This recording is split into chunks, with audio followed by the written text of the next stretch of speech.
Welcome back to the channel, The Silver Crown. If this is your first time stopping by, thank you so much for being here.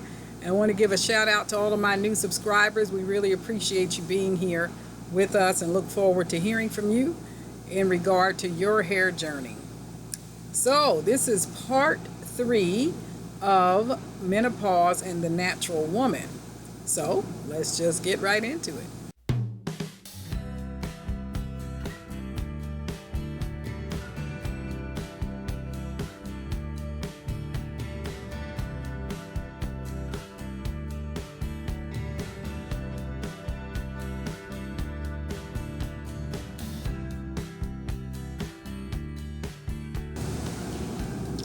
So far, we've talked about what causes menopause. We talked about being surgically menopausal, which means after you've had a surgery, hysterectomy or something like that, it can cause you to be menopausal no matter what your age is. Also, sicknesses. Chemotherapy can cause you to go menopausal. And then there's the natural course of menopause that your body will go through at a certain time in your life. Next, we talked about the effects. Some of the stuff that happens, the hair thinning, the hair loss, the hair growth, and all that. Now I want to talk to you about what you can do. So, everything starts with your health. Now, the process of going through menopause is not something that you can stop. Once it starts, there it is. But you can relieve some of the symptoms. And since this is a natural hair channel, I wanted to talk on this last video clip about things that we can do to help going through that process or help the process to be a little bit easier.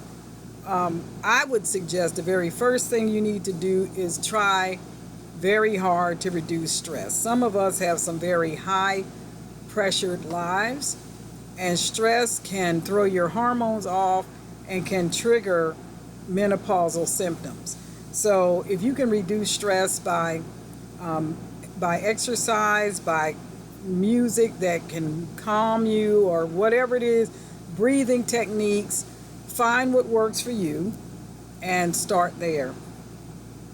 Number 2, I would check your diet. Make sure that you're eating as well as you possibly can. And when I say well, I don't necessarily mean lobster. I mean more leafy greens, which is something that is not my favorite.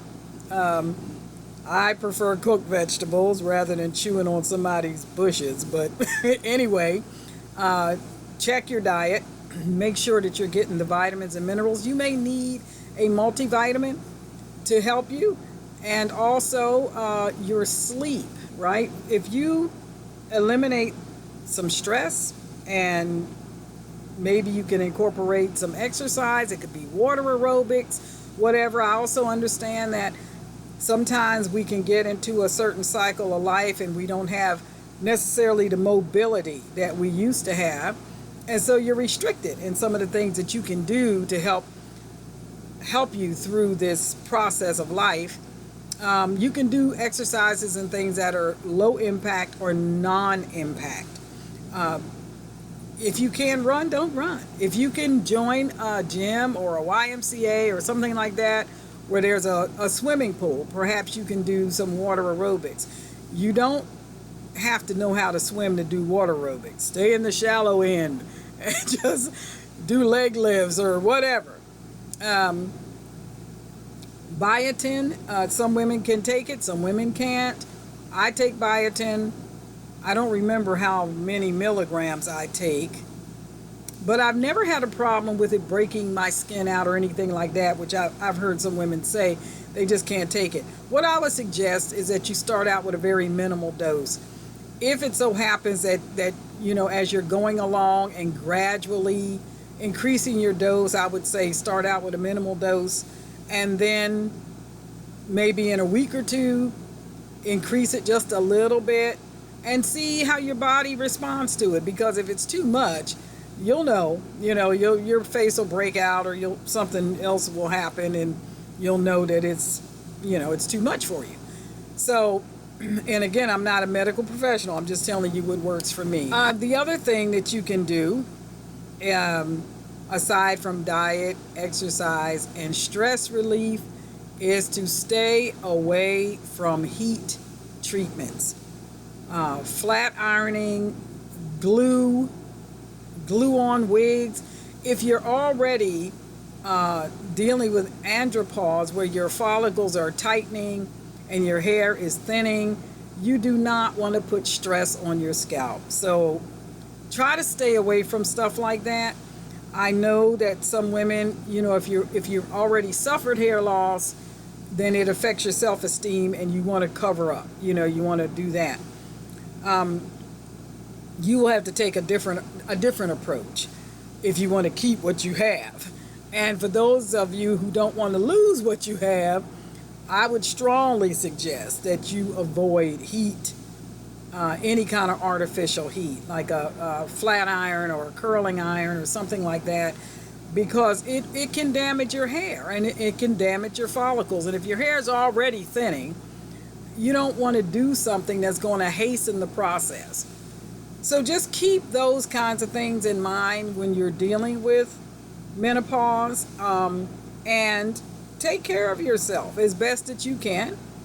If you are suffering hair loss, you can seek out support groups and things like that. There's all kinds of things out here in the world now that can help you get through hard times like that, because the process is the process. I think it can last anywhere from 10 years to whatever. And for my melanin women on here, unfortunately, statistics show that we suffer menopausal symptoms more aggressively than other women of other ethnic groups. I don't really know why that is, but statistically it just seems to work out that way. I read that somewhere. I don't have any numbers for you, but I just wanted to let you know that. So I hope you have enjoyed this series, this 3-part series. If you haven't seen the other 2 videos, please go back and watch those. Share this channel with your friends. Share the information with your friends. Give this video a thumbs up if you enjoyed it. Give it a thumbs up if you didn't. Maybe you'll like the next series I do. I don't know. Anyhow, I'm glad you're here. I'm looking forward to reading your comments and seeing what you have to say. What symptoms are you dealing with right now? And tell the rest of us what you're doing to treat your symptoms, if anything at all. And I look forward to talking with you in the comment section. In the meantime, keep it natural.